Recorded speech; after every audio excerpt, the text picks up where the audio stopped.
And next up, we have Jen Dransfield, the Health and Safety Advisor at Naylor Love, looking at how health and safety person can use BIM to their advantage. Jen began her career working hands-on alongside crane operations before she transitioned into a role as Health and Safety Advisor with Naylor Love, particularly looking at the Christ Church Cathedral Reinstatement project. So great to have you with us this time, Jen. I do believe you ended up in hospital for a week last time and missed this, so I know really looking forward to and intrigued how you use BIM to enhance safety outcomes for those people on the ground. So, and I did scan through that QR code around Paul might fire me unless everyone does the survey.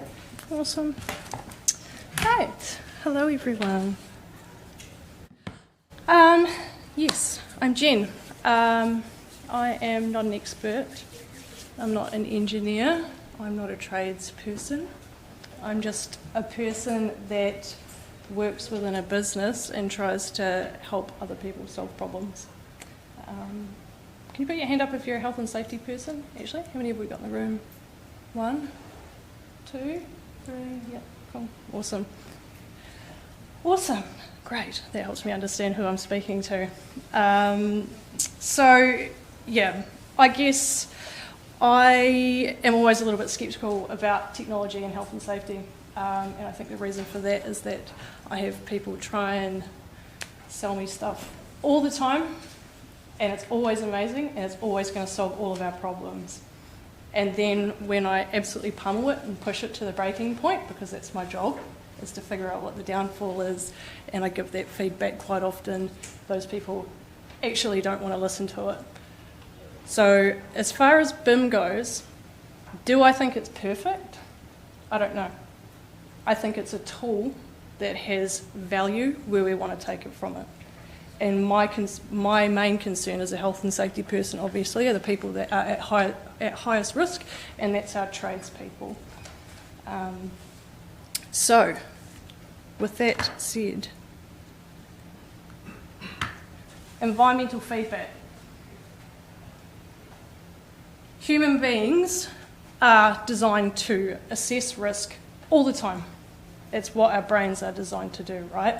We do it all day, every day. We learn how to do it when we're really, really young. And a really big part of that is what I'm going to refer to as environmental feedback. We use our brain, we use our eyes, we stand in a space, we understand what's around us. We need to be able to interpret that information so that we can actually do that. So, why have I got a picture of a roadside?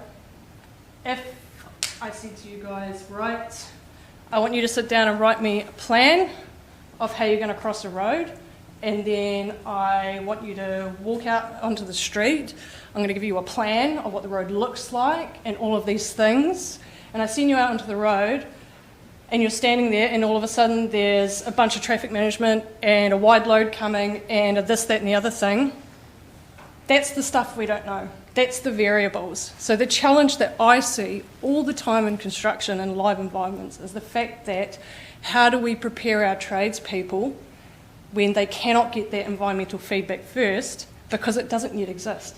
The building doesn't exist, right? Or the space doesn't exist, or perhaps we can't enter the building. Some of you might know what this is. Christ Church Cathedral, big pile of rocks in the middle of Christchurch City, fell down in the earthquake. Pretty challenging job. I was there pretty much every day for 3 years. I won't get into too much detail around it because I've only got a few minutes to talk, obviously. But essentially, all this red part here you see, this is a no-go zone. When we first arrived on site, we weren't allowed within 15 metres of the outside of the building. We had to progressively strengthen the outside of the building just to make it safe enough so that we could actually go inside. And one portion of the building here, you can see that little dot there, we had to take out this external wall to do some testing. We told our heritage professionals that we work with all the time, we need to take this wall out, and they went, oh my goodness, no you can't do that because there's a bunch of really precious, important gold gilt war memorial panelling on the inside of that building. And we went, oh, crap, okay, well we can't saw through that. So then what we ended up having to do was make a plan to take out this beautiful panelling by entering progressively through the windows that are above them, right? So we come up with this magical methodology. It's all wonderful. My site engineer and site managers or whatever give it to me, and I review it, and I go, yeah, we can't really do it that way.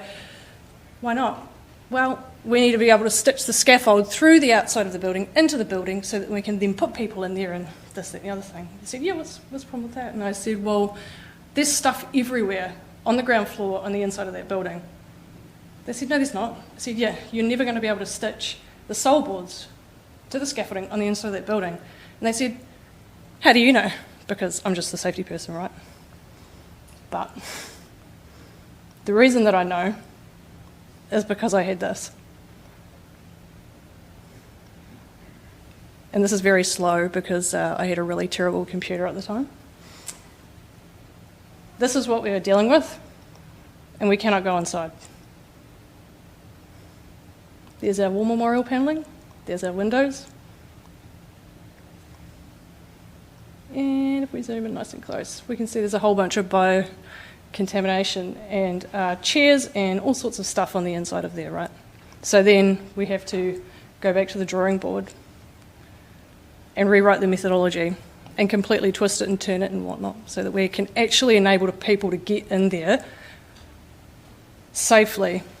Because the thing about this building is that at that time, the entire building was at risk of collapse at any one time, right? We have a half-decent earthquake and we're looking at catastrophic collapse. So everything is high risk. Oh, there's our guys down here after our scaffold's gone in, magical.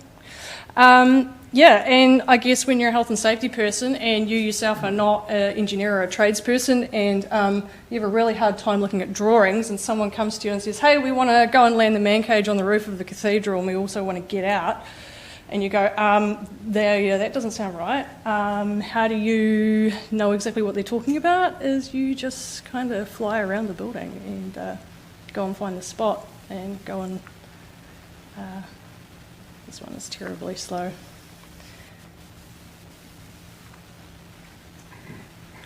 So that you can actually get that environmental feedback. So this is essentially what we're looking at. And the other part to this too is that is a building that we couldn't enter because obviously it was dangerous. Now we have a new build, and I spend a lot of time here at the Tower 3 build. This is a new build for us. For our health and safety people in the room, how many of you have seen someone working up in the services on the underside of a floor standing on a handrail? How many times has someone seen that? Yep, all the time, right? We see it all the time. And the great thing about BIM is that it allows our tradespeople, again, to get that environmental feedback. I can pull this model up. Again, I'm not an expert in any of this, but I can pull this up. I can have a look. We can have a look together at exactly what those spacings are like, what kind of access equipment they're going to need, what is reasonable for the circumstance. Essentially, they can stand in the space as it will exist at the time that they are doing their work. Ooh. There we go. Cool. So there I am pretending to be a mechanical person anyway, standing in that space. They've got their VR on. And they can then interpret from what's around them exactly what they need from us for them to be able to do their job successfully. Cool. And very quickly, a last one here. So part of the Tower 3 project involves essentially taking the side of a portion of the building that's there, the operational hospital building, is stitching a new lift shaft onto there. And recently, this is just an example of a bit of a challenge we've had, is to do with the passive fire protection, the firefly that has to go in and around some of the lift spaces there. And what's really great is when everyone's, banging their heads together trying to find these solutions, and you're sitting in a room and it's like, hey, let's just put this up on the bloody telly and the thing. And everyone can scoot around and fly around and go in there, and we're trying to figure out how we are going to have what height safety provisions we can have in this space, and no one can figure it out because all we've got is a bunch of drawings.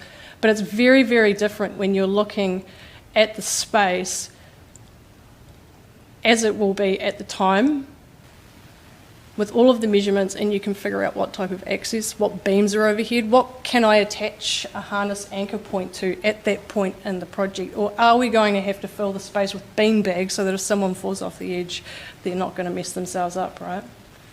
All of these magical things.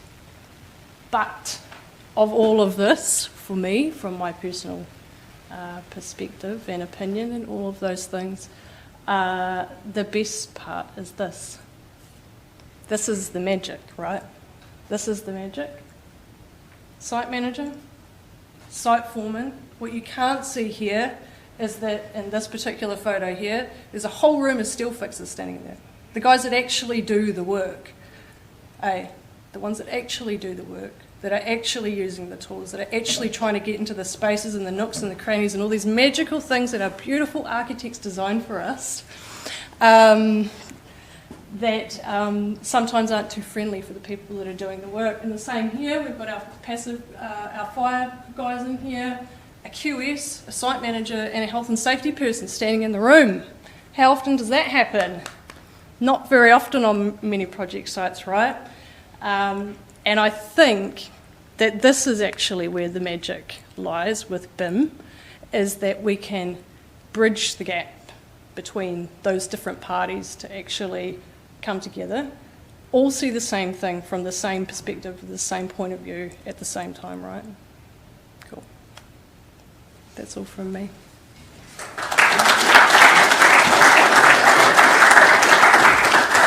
Amazing. Thank you so much, Jen. I mean, that's why we're all here. I mean, absolutely what Jen said, it's about protecting those on the ground that are at greatest risk. So really appreciate that, Jen.